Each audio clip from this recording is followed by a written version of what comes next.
Monarch here. So today the plan is, for Sunless guys, we're going to be cleaning up some things around Albion, and then I believe heading back to the Blue Kingdom, because there are a lot of quest lines that we still have to follow up on there. But here we are in Albion, and we're at the Floating Parliament. I just passed another law, and now I have an important message waiting for me in my ministerial department. Minister, the First Secretary asks me to give you this. It comes scribbled in the margins of a document about wheat production, written in sharp red capitals. Come see me, at once. Most important. Albion must rise again. Bring black ink. Okay. Let's go see the first secretary. Where is the first secretary? What? Wait, where's the first? Is it in the House of Commons somewhere? Yeah. Hey, first secretary. Um, discuss the future of Parliament. Ah, Minister, I have something I wish to show you. He leads the way to the prince's chamber, where a statue of Victoria stands. The face has been chipped off. A rare survivor from before the fall of London, he sighs, when Britain was great. I had hoped her renewed Majesty's restoration of Parliament would mean a return to those days. Alas, as you have seen, it was a token gesture from an increasingly tyrannical monarch. He turns. I need you to present a law for me, the Dignity of Albion Bill. As a mere civil servant, I cannot do so myself. However, while I prepare the ground, I need your help with another matter. The Empress's royal astronomer is currently enjoying a forced vacation in Caroline. He is trustworthy. Take him to the great telescope of the Royal Society, and request the final testament of the old sun. I know I speak in vagaries. I apologize, but it's necessary for all of our safety. All will be explained when you return. Retrieve the royal astronomer from Caroline in the Reach. Okay, so now here's a question. Okay, this guy seems to be, quasi-Republican in nature, right? A tiny bit anti-monarchist. How does my character feel about that? Because my character's all for, well, I'm trying to decide, is my character all for, like, England? Or all for the Queen, specifically? Oh, I don't know, that's a tough question. Okay, I think, let's roleplay a little bit here. I think that my character would think that those are one and the same, and he would have to be pretty convincingly convinced otherwise, right? That, she is not acting in the best interests of the realm. So let's say we follow this along for now and see where it goes. I like that plan. Okay, so we're going to go to Caroline and pick up the Royal Astronomer. Sounds like a good plan. Yo, okay, so we stopped off at the Clockwork Sun, and this is what greeted us when we did. You step from your train to find the floor rumbling. Machinery is crunching, lurching. A scream of tortured iron from below. Some engineers are rushing back and forth. Others stand in desperate huddles. One beelines to you as you disembark. Leave while you can, he shouts. The steward has gone mad. She's locked herself in some secret place below the vaults. She's doing impossible things to the sun. She's trying to fuck it, isn't she? Somehow. Flickering, rumbling. The sun dims, brightens, dims again. Let's offer to help. Time runs short. The sun blazes. Leaderless engineers gather around you, shouting suggestions that are lost in the noise. Then they go silent as the machinery falls still. The sun impossibly brightens. Glass shatters above. The stained glass ceiling has broken, and light floods in. One of the engineers rips off her boot to reveal a sparkling glass foot. Another sprouts a filth-crusted beard and claims with haunted eyes that he was trapped for a week in a frozen moment. Time remaining before the sun almost certainly explodes. 4 hours. I guess let's fix the ceiling? Question mark? A hasty fix. I gained some time. Sick, dude. Okay, we successfully patched the ceiling. A race against unraveling time. Cool, dude. 5 hours till the sun almost certainly explodes. Blow a hole in the sun! um, um, um, uh, um, I mean, we could. Let's try to take an unpleasant alternative route first. That's our highest chance of success without resorting to demolition. Okay, it worked. Um, don't worry, the engineers assure you. Your hazard suit will protect you from the worst, and most of the chemicals won't kill you outright. Probably. Just shorten your lifespan a bit. With a deep breath, you wriggle into the pipe. Oh, so what did I do? The engineers mentioned pipes through which toxic smoke and chemical waste are siphoned. Oh, so that's what I'm crawling through. Sick. You wriggle into the pipe and are carried away in a rush of vapor. A short, sickening while later, you're expelled somewhere deep within the sun. After trudging in the dark for some time, you manage to find the steward. Oh, that was easy. She's working feverishly at a panel of levers and blinking buttons. The floor is heaped in complex tools. She doesn't even turn her head as you enter. The strength of the sun is now at 1, faltering. You demand explanation. She removes her helmet, flashes you a tired, broken glass smile. I want to know what her face looks like. I'm not trying to destroy the sun, I'm trying to fix it, she says. For too long we've settled for just keeping it running while it deteriorates, a little more each time. Something had to change. If I had more time, I'd be careful, but I don't. I was taking risks. Shortcuts. Putting the sun under stress, pushing its limits, finding where it's weakest. Why now? You've been maintaining the sun for years.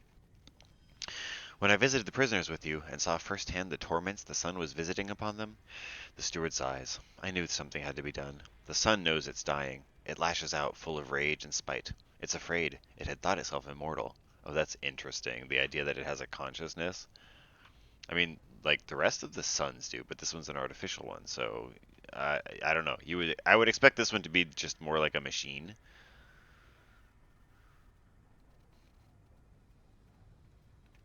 but maybe not. Or she's just conjecturing here. I can bring you hours. Time can be supplied.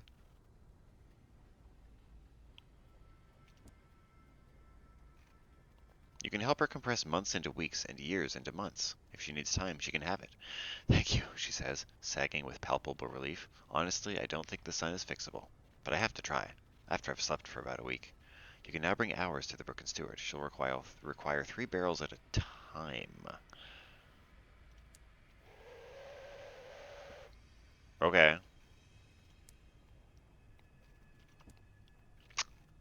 Interesting. Okay, so the sun's not, like, immediately about to explode, I guess.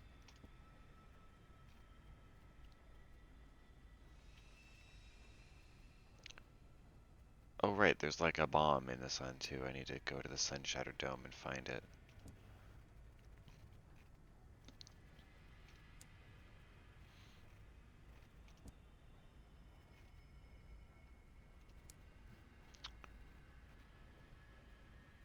Um, let's do it. Let's go to the sun-shattered dome. Uh,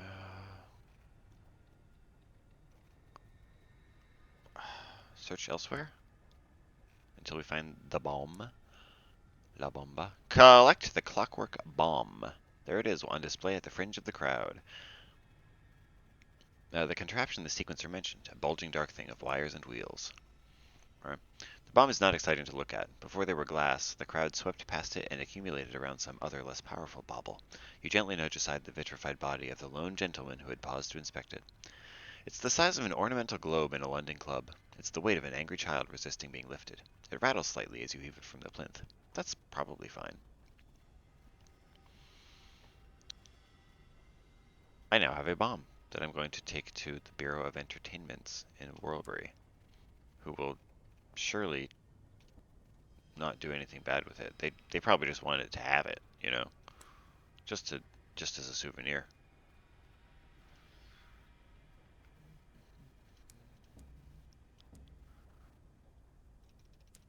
Okay, so we need to swing by London to pick up some hours. Or where else do we get hours? I feel like hours should be exported from Brabazon Workworld. Wouldn't that make sense? I guess they use them there. Never mind. It's imported there. Okay.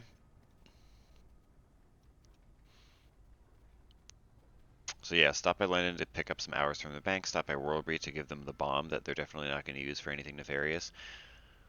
And then back to the sun, because I want to follow up on this and see how that plays out.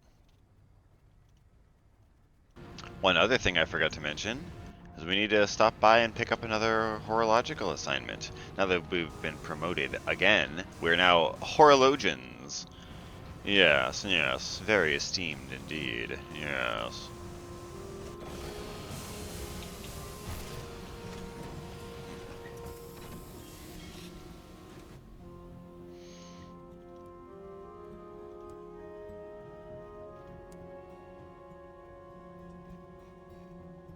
How do we get out of here? Go away. Yes, the Royal Horological Office. Um, new assignment. Okay. Does this ever like end or culminate in anything? Hey, Caroline. All right.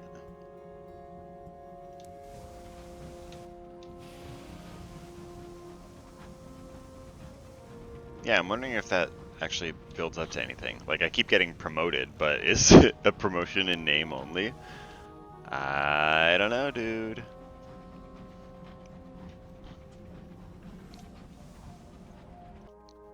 Alright, here's Warbury.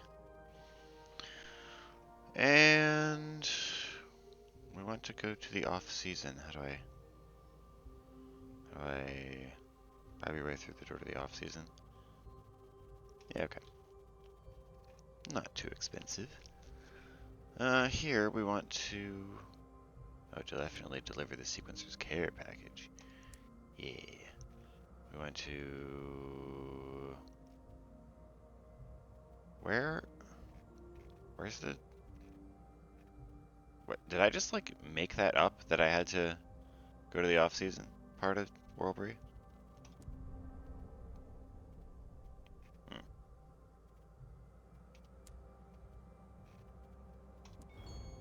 Maybe I did. You know. Um. Okay, let's go back to the tourist part then.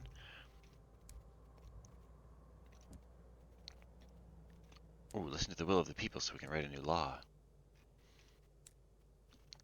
Okay, now here, go to the office of the Bureau of Entertainments. Um. Okay. Tell the toy maker what the sequencer said. Quickly, tell me now. If you take this choice, you'll no longer be able to work with the cult. I don't really care. I don't have any ties to this cult. And bombs are funny. The toy maker is visibly disappointed, his porcelain veneer splitting. Enough to reveal a savagery of rage few would expect from the affluent, but not enough for it to be a disgrace. I'd expected more, but poppers cannot be picky. Then, in a moment of inspiration so utterly vivid that it congeals in your pocket, the toy maker straightens, expression irradiated by glee. You're expendable. Take the bomb down into the depths of the mist. That's where the fluke the cult worships resides. Destroy it. If you survive, we can talk about your edification, and won't that be lovely? Yo! We're gonna try to blow up the giant eye in the sky? Descend into the mist? Bomb the cult's god? Fuck yeah! I'm afraid we won't be able to offer company. The toy maker leans back, fingers laced above the base of his breastbone. He's in brocade and raw velvet, the lining of his coat subtly nacreous. That means like stinky. Weird. But it is nothing personal. Someone needs to operate the diving device, and I must send people to check in on the health of the cult. Distaste rots his expression. Sadly, I doubt the bomb will be sufficient to kill the fluke. It is, by all accounts, rather large. But that isn't necessarily a terrible thing. Sepsis has a habit of keeping one busy. Make sure you place the explosive somewhere it will hurt. A pack of officials hurried you away from the headquarters and towards a rickety diving bell attached to a thick long chain. Your transport. No, wait, I'm sorry. Nacreous means like, opalescent.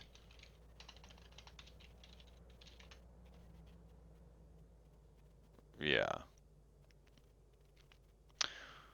Um,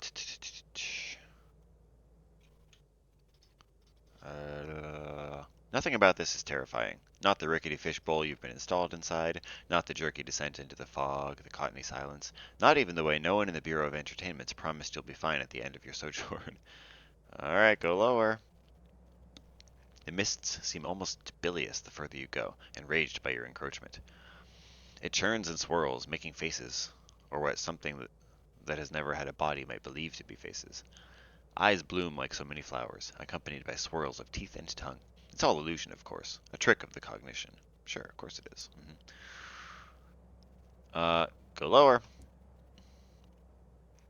As you plunge further into the mists, the phantasms acquire more solidity. Serpentine bodies, piscine forms. Now it's an entire ecosystem of them. Ouroborosian and hungry and indifferent. Now they are the faces of those who'd forgotten. Now their bodies, teeming with coral and glittering beetles. Now they're watching you, and they are smiling, baby teeth bared between feathered antennae.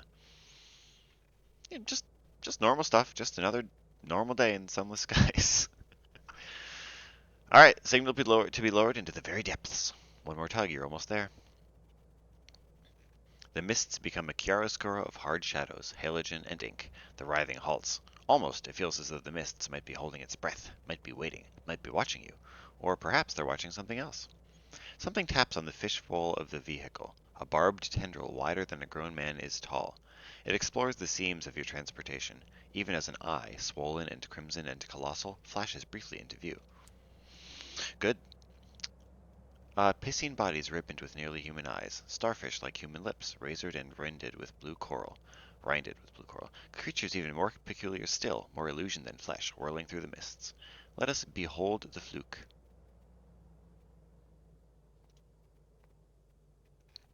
Something is very wrong with this scorn fluke. For one, it possesses an eye, red-veined, as though it had spent eons in ceaseless lamentation. The scorn fluke, its species usually possessed by a jagged geometry, looks diseased, its body warped and weeping with cancers, cysts of unnatural dimensions. Aberration that it might be, the scorn fluke remains a primordial revelation, ancient and so steeped in anguish that the air itself twists in commiseration. This isn't pain as mortals might know it, but something almost holy in its vastness, an entire cosmology of suffering contorted into a being.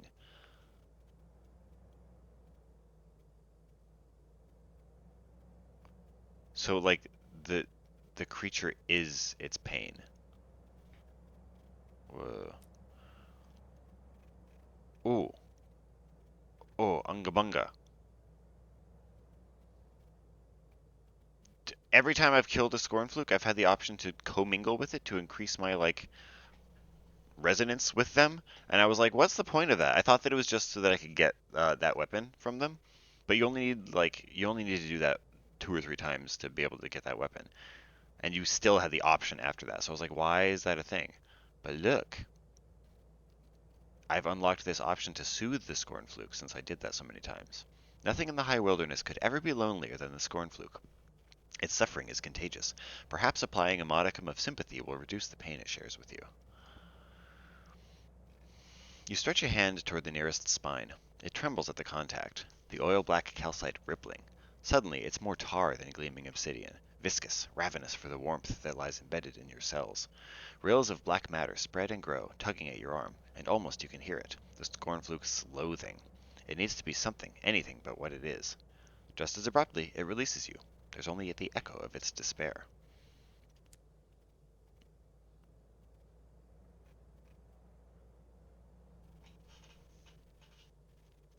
Hmm.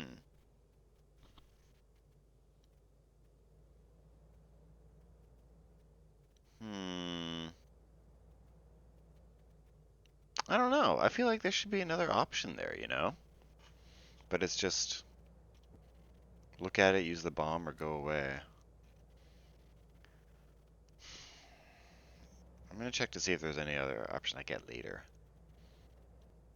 Okay, so there is another option if you buddy up to the cult. But since I'm not gonna do that, let's bomb this fucker! It's difficult to say precisely what the bomb is, let alone how it functions. The charge is a dull copper sphere, haloed by stylized flames, a representation of the clockwork sun, perhaps. Pewter rings, their insides teethed, circle the sphere, and no matter how hard you try, you cannot identify their precise number. You repeat the ritual as you've been instructed. You turn 3 rings clockwise, 2 rings the other way, upturn the globe, and glaze it with a thimbleful of your own blood. Good. Something clicks deep in the orb. It's ready. Bombs away! You lob the bomb out of the hatch and tug 3 times on the tasseled red rope, the sole communication between your vehicle and the world without. Afterwards, all you remember is the glare.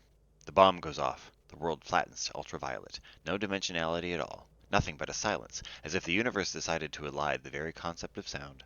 The explosion pairs the language from your lungs, empties you, fills you instead with memories of first times.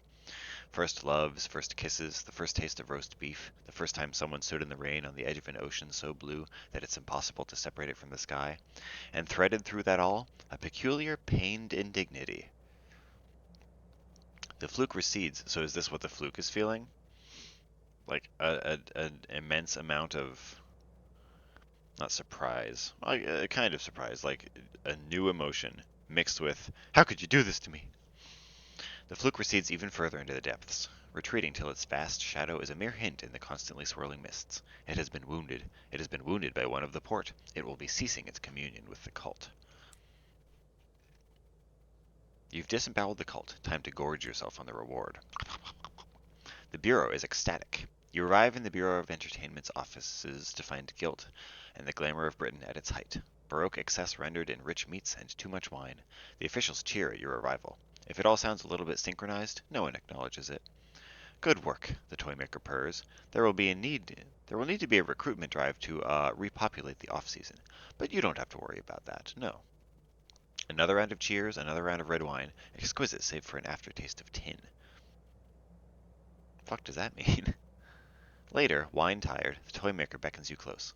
It's only a start. We must labor ceaselessly to resist poor thinking and indolence. You will be welcome to assist.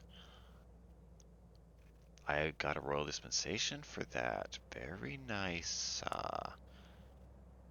And a decent amount of experience, too. Very nice indeed.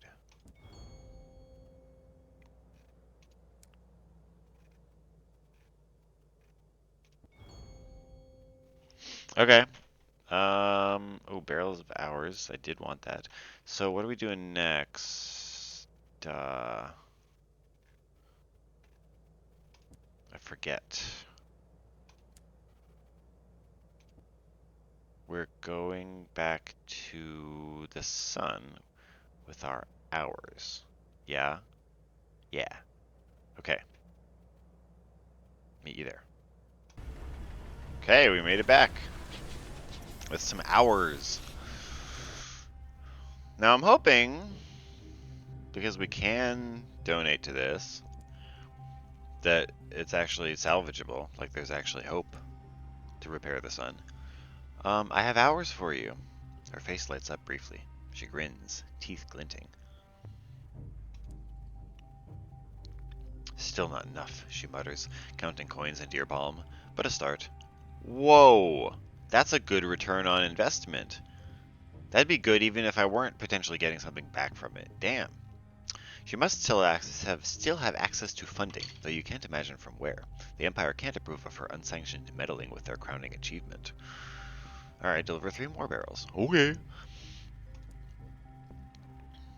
Still not enough. Wait, there's no way. There's no way this is just perpetual. There's no fucking way. How many times can you do this? I need to know. Okay, well, I'm gonna load up an hours and come back here, obviously. Hopefully it'll go somewhere, but even if it doesn't, like,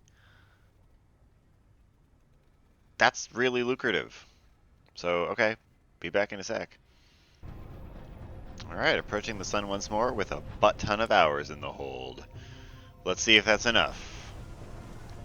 I want to see this go somewhere. Usually there's like one conclusive event at each port, and I don't feel like we've had one for the sun, you know? So let's see what we can do here. The Steward's Sanctum. I have hours for you.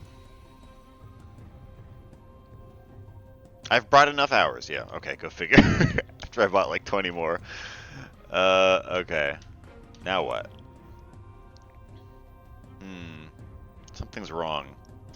A smile twitches on the steward's face. She's cut herself on her teeth. Her chin is streaked with blood. Oh, here, I do get a description of what she looks like. Down here, the sun's innards are bared, an engine that beats like a heart. Pipes and wires crisscross in ways that defy perspective. Cogs turn in both directions at once. You begin to develop a headache. Steward is sitting in meditative silence, a cup of cold tea on the table beside her. She stands to greet you, slow and careful. Her hair is sparse, and what remains is pure white. Her once fierce eyes are rheumy, and she blinks languidly at you, as though struggling to remember who you are. Alright, what's wrong, Steward? I've wasted half my life down here, she says. Last night, I finally gave up. The sun could not be fixed, I decided. Albion would not survive. But in my lowest moment, sunlight filled my mind, and I knew my error. How could I have hoped to fix perfection? A sun cannot die. A god cannot break. There's no such thing as dusk. You notice the densely packed scrawl on the walls behind her. 2 words repeated thousands of times, often misspelled, eventually running into a single garbled stream. It's the sun. The sun, the sun, the sun, the sun, the sun. The similarly dazzled steward smiles a little too brightly. Care to join me in a hymn? Okay, so she started out her career as somebody, as like an engineer, basically, right? Somebody who actually wants to make a machine work. And the sun is not just a regular machine. It's maddening, like by its very nature. And she has finally succumbed to that madness. Is that it? I mean, Assyrian Enigma is really good. She abandons her toolbox and heads for the stairs. Engineers greet her return joyfully, but a cold silence settles when she begins sermonizing. The sun cannot break, she insists. It breaks nearly twice a week these days, shouts a burly engineer. What are you talking about? Neither your work nor mine is needed any longer, she replies, turning to head back down into the vaults. The engineer's outraged whispers become a clamor. Let's rally them. They're babbling over each other, and you can sense the rising panic. They need someone to step in, but the steward is already gone.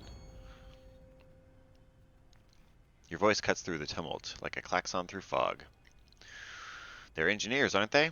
They can figure it out. The sun sustains an empire. Its maintenance can't have relied on the steward alone. The engineers exchange uneasy glances. She taught us all she could, one pipes up, but none of it made sense. The sun's not like any other machine. First principles need to be reinvented from the ground up just to... A colleague interrupts. We'll just have to make it work. In the distance, a cog grinds to a halt. Dejected but no longer arguing, the engineers rush to deal with it. Okay, so they're going to keep working at it. Huh. Is that it? Is that the culmination there? Oh, hey, steward. What's going on? Um, Nothing. Okay. I wonder if anything changes if I get the strength of the sun higher. It does seem like it's harder to keep up these days. I don't know. But that seems to be all I can do here. Alright, it's a little disappointing. But it's fine.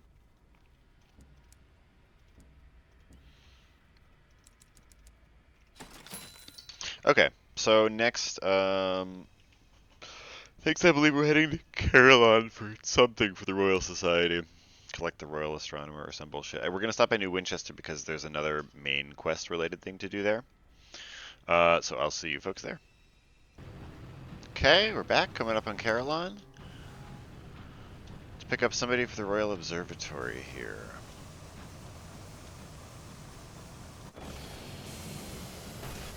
Ow. I feel like every time I bump into that wall. They need to move that wall. Okay. Travel around Carillon, enter Carillon's foyer. Oh, I'm investigating the clocks here too. Let's try to correct the date and time. Man, that is a hard check, man. Oh, we failed. But does it matter? Does it matter? Whoops. Nope. Pick up the Royal Astronomer. Come on, buddy. You find him in one of Carillon's intensive therapy rooms, having the memories of a broken heart carefully milked from his tear ducts. It's not hard to convince him to slip away from his attending devil's tender ministrations in favor of a little science. Alright, easy enough. Now back to New Winchester to check up on... Oh, we're talking to Mr. Menagerie with Spatchcock. Spatchcocker Meg.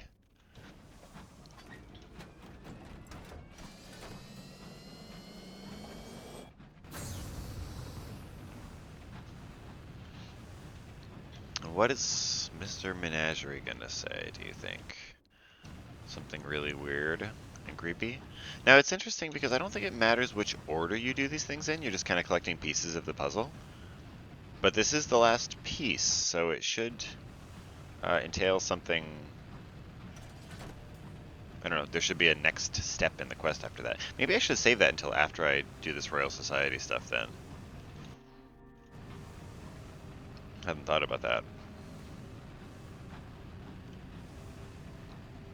Well, whatever. I'm here, so I'll do it. Because it'll probably take me somewhere else, and it'll be good to know where that somewhere else is.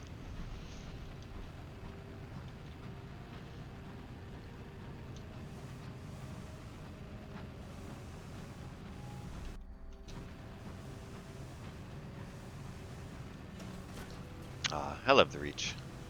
It's so peaceful.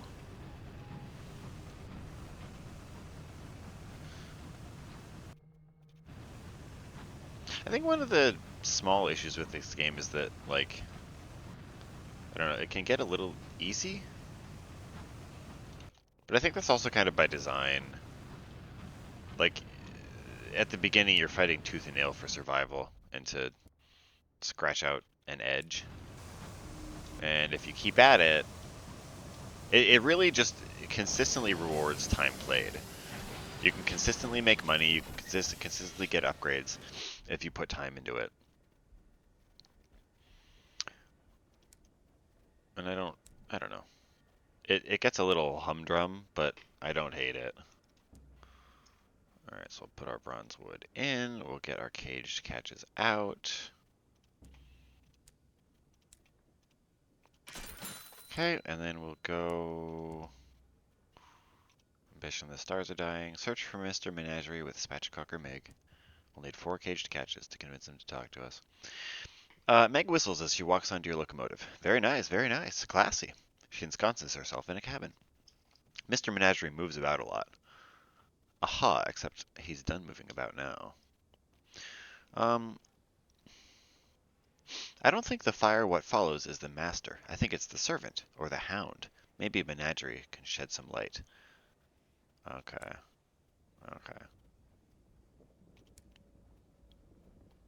Hey, Mr. Menagerie. What's up with the fire that follows? It's not pleased to see Meg. The spatchcocker, it hisses. There's an impasse. Only when you wheel your stack of caged catches forward does Mr. Menagerie consent to answer your questions. The fire that follows. Dangerous knowledge for us, more so for you.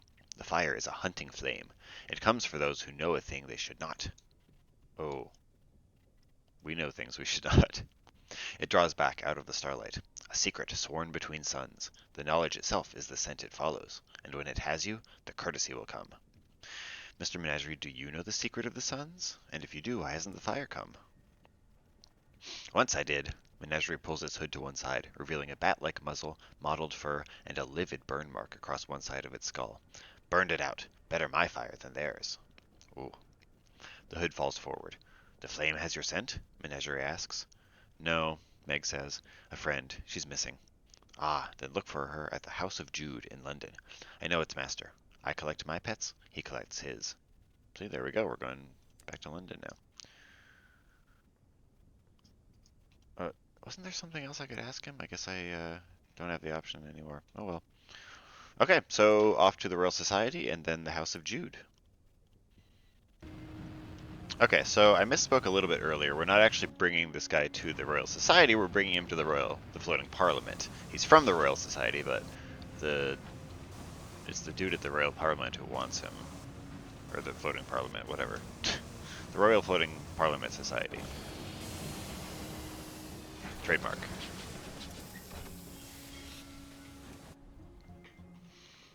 All right. Now, what do you want with this guy? Enter the House of Commons.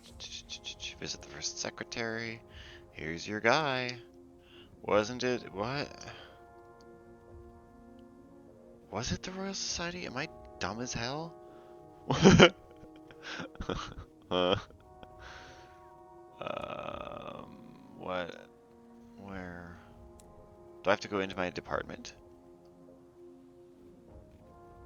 Do I have to talk with you through this? Wasn't it? I need to take the Royal Astronomer to the Royal Society. Okay, so I did get the assignment from here, but I need to take him back to the Royal Society.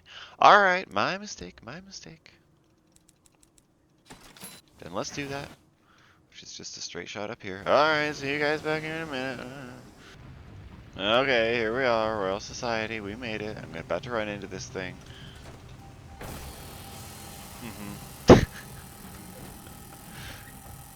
It's fine. All part of the job. I was actually trying to run into it to test the structural integrity of my hull. It's all part of my master plan.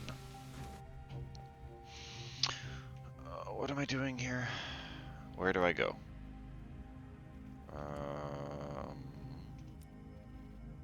I'm here. Here's the guy.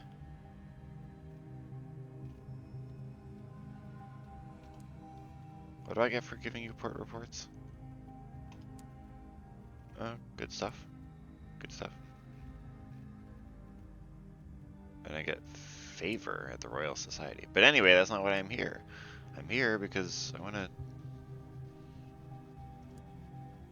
What does this do? Just... Oh, great. Okay. Where do I turn this guy in? The Airy? Is that where I just was? Yes. The Celestial Exhibition? No. Nell's Tower? Assist the Royal Astronomer. He needs to use the Great Telescope. The First Secretary requires whatever findings the astronomer can make.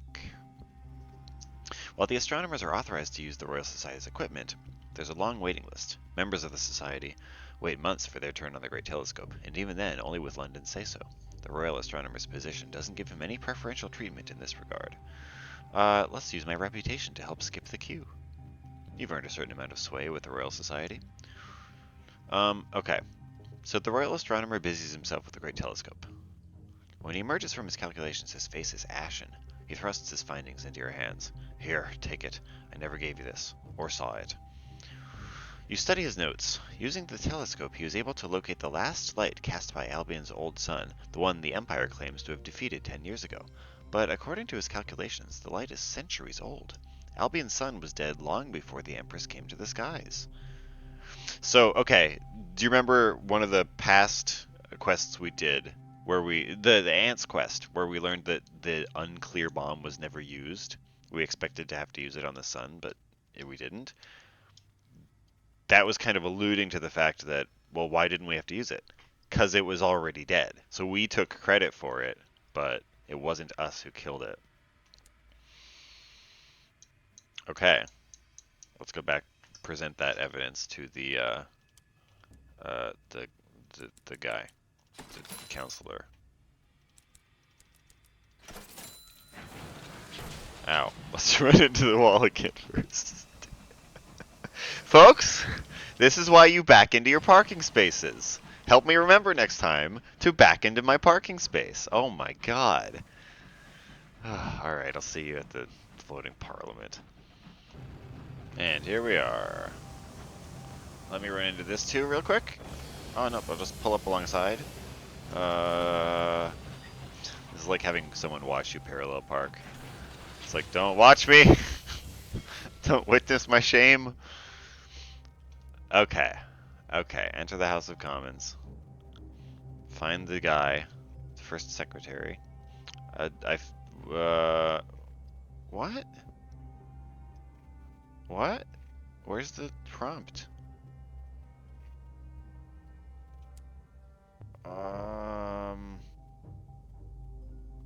Huh? Do I have to go to my department? Yeah. Oh my god.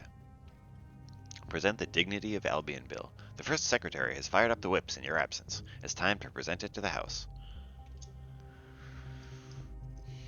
The bot MPs wave the dignity of Albion bill through before you're halfway through your opening statement. Those who would have opposed it watch the shadows fearfully. The House votes overwhelmingly for Her Renewed Majesty to once again respect the decisions of Parliament and the people it occasionally represents. Just as overwhelming is the relief of every other MP that they aren't the ones with their names on the bill. The First Secretary meets you afterwards. Excellent, very good. Just to cross our T's, however, I think we should run this through the House of Lords for their approval. I'm sure I have the key somewhere. Ah, here we go. Just a formality, you understand. Oh, House of Lords, interesting. Um, let's go to the House of Lords, I guess. Enter the House of Lords. Her Renewed Majesty's favorite lords were escorted to the luxury of the serene mausoleum. Nobody has heard from the rest in years. Interesting. Well, let's see what's going on in there then. The eye-burning stink of ammonia hits you first, followed by the buzzing of flies. The lords sit dead at their benches, surrounded by the empty bottles with which they happily drank themselves into oblivion. Pools of maggots writhe on the floor and drip off tables, fed for generations on the copious bounty of their lordship's necrotic flesh. But parliamentary protocol must be carried out. You clear your throat and officially propose the Dignity of Albion Bill to the audience's empty eye sockets and hollow ears. It's a lengthy bill, but the lords are polite enough to listen in silence. There are thankfully no objections. What the fuck? Okay, what do I do now, Mr. Man? What do I do next with the bill? Not here, you fool! He gestures down the corridor. Anybody could be listening, he whispers. He slides something to you from his side of the table. A key. The Empress's tower. Tonight. Come alone. Does this seem a little shady to anybody else? Um,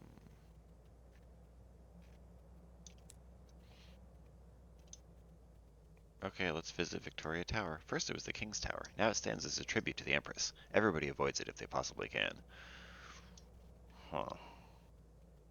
Okay. You climb the stairs past opulent rooms that now play host to little but dust, moths, and the occasional sleeping bat. On the top floor, the First Secretary looks out at Albion through an open window, its panes encrusted with years of neglect. You came, he says. Perhaps we can be saved after all. The First Secretary stares out at Albion. We were told that the Empress conquered Albion's sun, and founded our new enduring empire on its ashes. A lie. Now, with your help, we have proof. Albion's sun, its judgment, was extinguished long before we came here. Why all the secrecy? Don't you see? Without right of conquest, we are no better than squatters in this territory. Albion no more belongs to us than a dog belongs to its fleas. Or so I believe the other sons would see it. The closest sun rules the Blue Kingdom. Were the truth to come out, it would not sit idly by. In that truth there is opportunity, a chance to restore order, to dethrone the Empress and her clockwork son, to restore the will of the people, through their duly appointed representatives and humble functionaries naturally.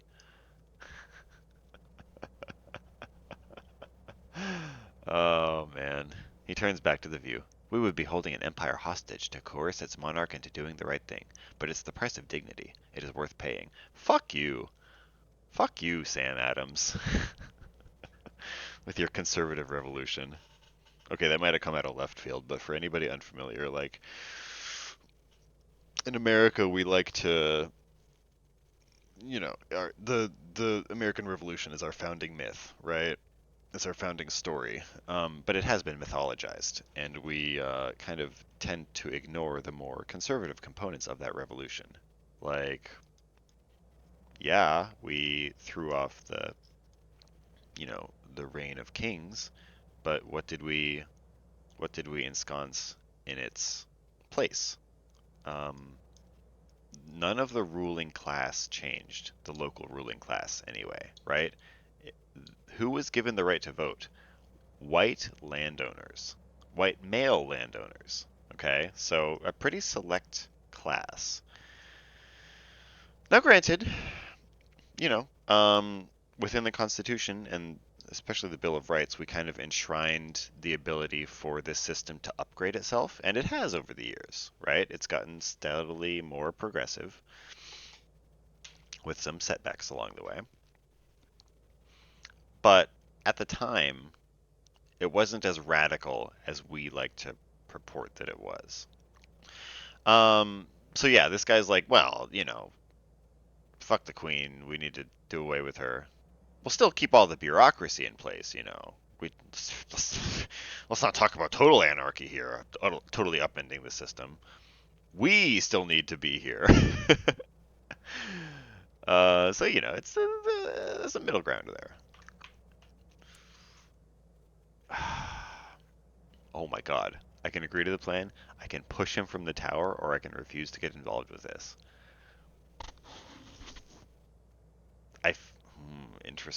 Interesting choices here.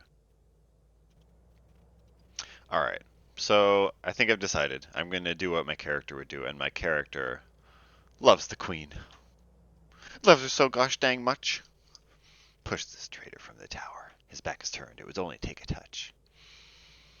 The first secretary turns to hear your response, just in time to see you coming for him. He shields his face, not realizing that your aim is lower. Yeah, punch him in the dick. Punch him in the dick. No, you shove and he falls backward through the window and away into the void. You quickly forge a suicide note and pin it to the wall. It isn't long. In his honor, you restrict yourself to scribbling it in the margins of a memo about pork production. But then you're gone. Both the Albion Bill and the Royal Astronomer's notes are safely in your possession, and no one is any the wiser about their contents. Ah, deliver the Dignity of Albion Bill to the Throne of Hours in London, or to Death's Door in the Blue Kingdom. Ah, and the strength of the sun has increased. Ah, the cabinet secretary appears to be unavailable for the foreseeable future. Oh, so sorry about that. um, let's explore Parliament. I feel like they're... Never mind. I was gonna say places I haven't been, but well, it doesn't seem like it. Okay. Let's go deliver this bill then, I guess. To the Queen. And she shall know what to do with it.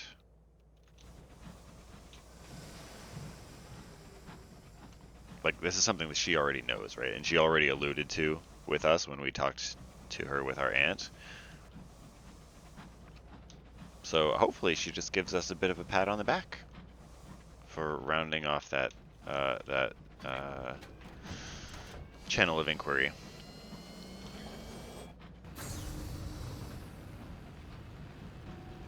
Alright, and then while we're here, we can deliver our port reports and pick up a new assignment from the Royal Horological Office. Now again, I don't know if this is going anywhere. I feel like we might just occasionally get a more difficult assignment than usual, but I don't think this is actually progressing any kind of story here. But you never know. God damn it.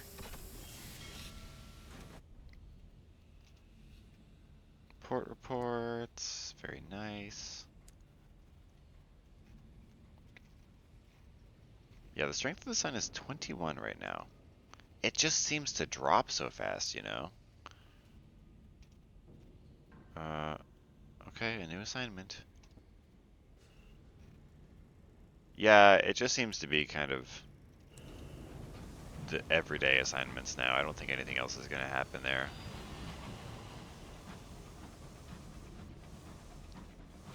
Okay, but we're almost here in London. Oh, we are here in London. We just need to dock.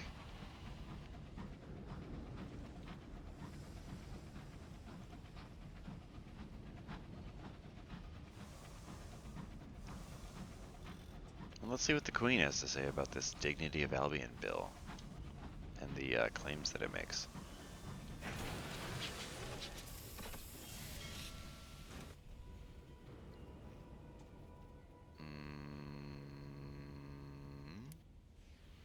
Deliver the Dignity of Albion bill to the Throne of Hours. Huh, this will blackmail Her Majesty into restoring Parliament's status. I don't want to blackmail her. I want to be like, here. Well, let's see what happens. Her renewed Majesty, Empress of Albion, the Reach, London, and the soon-to-be conquered territories, Victoria, blah, blah, blah, blah. I do believe we already discussed this matter, did we not? She says, crumpling it up. I am not accustomed to repeating myself. She's more amused than concerned. But I suppose you were at least courteous enough to follow the proper channels, and at least this keeps our little circle of conspiracy small. Victoria sighs. Very well, we will grant Parliament the power to make its own laws, at least on matters of little consequence. It may at least serve to offer a convenient scapegoat for certain revolutionary elements. I will not, however, tolerate the current talk of this new People's Sponge. You may consider yourself dismissed. What the fuck is a People's Sponge? I feel like there's a joke going over my head here. People's Sponge, I don't know. Gained a searing enigma, gained strength of the sun, and gained experience. Alright, cool. So we did blackmail her a little bit. Not because we wanted anything bad to happen to the Empire, you understand. I just wanted, wanted to wet my beak a little bit. Alright, cool. Let's repair our locomotive while we're here. And then continue with our ambition. Well, what are we doing? The House of Jude. St. Jude's is a new sequence church in the lower, poorer levels of London. The new sequence preach glories of the clockwork sun, that it will rewrite the old order of the cosmos and establish a new age. Inside, tall windows admit shafts of sunlight. By the time it penetrates the smog that chokes the lower layers, it's smoky and yellow and purgatorial. Speak to the priest. He has recently finished a sermon. Now he's making his way around the church, putting out the candles with a copper snuffer. When you tell him you're looking for a friend, he puts the snuffer down. Ah, and you think your friend might have come into my care? Very well, you may come and see. He leads you to the sacristy, and then down a steep flight of steps to an area under the church. I must warn you, we're a modest concern. We keep our guests as comfortably as possible, but all of them have a strong preference for isolation. Unsurprising, I suppose. Beneath the church is a small corridor with rooms on each side.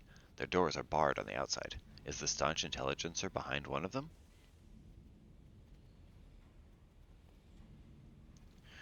Open the first door. Behind it, a tiny room, a bed, a chair, a basin, and a chamber pot. A figure wrapped in a blanket shrinks from the light. The vicar raises his lamp. I'm sorry, my child, it will only be for a moment.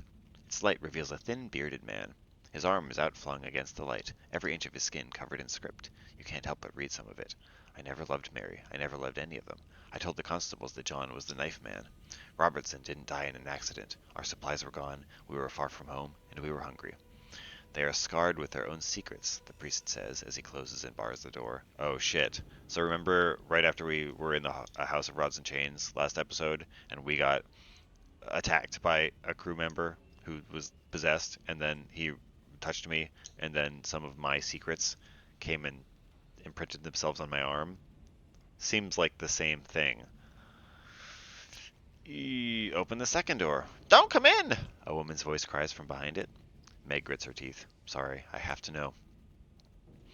A woman burrows into the bedsheets as the door opens, but Meg pulls the blankets back. A wide-eyed, frantic face shrieks at you, scrawled with its own secrets. It's impossible to not read them. I knew, and said nothing.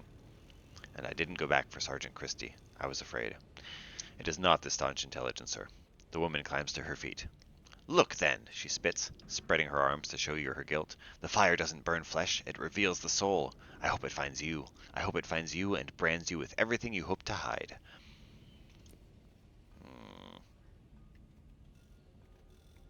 Yeah, okay. Is the staunch intelligencer behind the third door?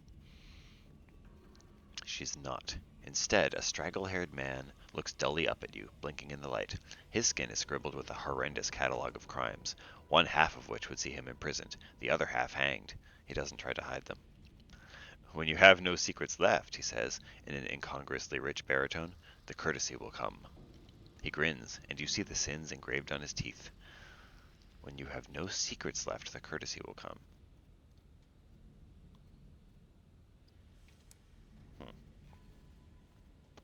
Leave St. Jude's.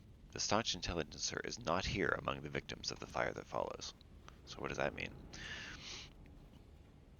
The vicar is clearly unsure whether this is good news or bad.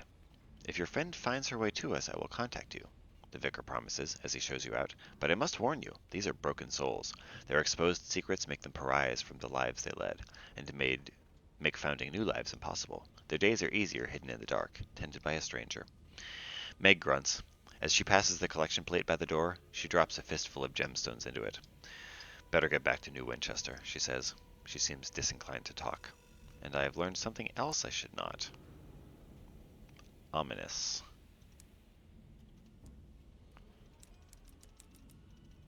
Alright. Back to New Winchester it is then. And we made it. So, part ways with Meg. She's been even surlier than usual during the return journey. Last night she knocked tentatively at your cabin door. She sat on your desk, fiddling with her pouch of tobacco. Look, I hunt monsters, but I can't hunt a living fire that crawls out of my thoughts. And I don't know about you, but I done stuff I can't afford to have written on the outside of me. She fell silent for a time. Here's what I can do, though. I can find our girl before the fire that follows does. I'm going to track her down. If I catch a whiff, I'll get a message to you. She shook her hands. Good flying with you. Alright, let's put the pieces together. You have a picture now of what the staunch intelligencer was pursuing, and how. With the Baroness, you learned that the stars can only be killed by beings of comparable magnitude. With the Didact, you found that thousands of stars have died in a secret civil war. With the Citizen, you learned that the Courtesy, a pact between the stars, determines the procedures by which they may murder one another. With Meg, you discovered that the Courtesy conceals the existence of the bloodshed. If you learn the truth, you are hunted by the fire that follows. If your friend discovered all this and more, the fire must have been hunting her. But where would she have tried to hide from it? Meg has found a lead. Fortunately, Meg's search for the staunch intelligencer has borne fruit. She and the bedeviled Didact seek you out. The Azazel was seen passing Lustrum and heading over the edge toward the wastes, says Meg. That must be the ship that our friend was on. The Didact looks grim. The wastes are starless spaces, cold and barren, haunted by evil winds. She cannot survive there. You have a choice now. Follow your friend in pursuit of the truth, or abandon your ambition and its perils. It's not too late, for you at least. You could still seek wealth or fame, instead of this quest into forbidden secrets, which can have no good end. If you choose to continue this unwise pursuit, travel off the edge of the reach and search for your friend. You'll need a store of supplies and fuel. Let's fucking do it. Persist with your quest. You'll not turn back now. Is it loyalty, curiosity, or do you have more ambitious aims? After all, you have learned that suns can die. The staunch intelligencer's engine, the Azazel, was seen heading toward the wastes. You must follow her to where all maps fail. Travel beyond the edge of the map to search for your friend. Should you come to your senses before you find her, you may return here to abandon your quest. No, senses? What are those? Fuck no. Okay, so we need to go off the edge of the map. We've identified a number of places where you can do that. Let's see, here to the west, here to the southwest, there to the east of Lustrum. Probably doesn't matter, but next time we'll pick one. We'll try it out.